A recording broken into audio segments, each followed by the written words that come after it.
With the Loyal and Save app, gifting digital coupons is not just easy, it's exciting. I'll show you how to send joy straight to someone's phone. Let's get started.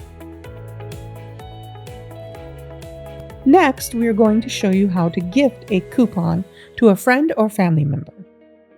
Click on Gift.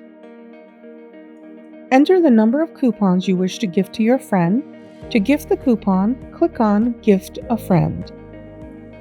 The required amount will be deducted automatically from the available balance. Click on Next.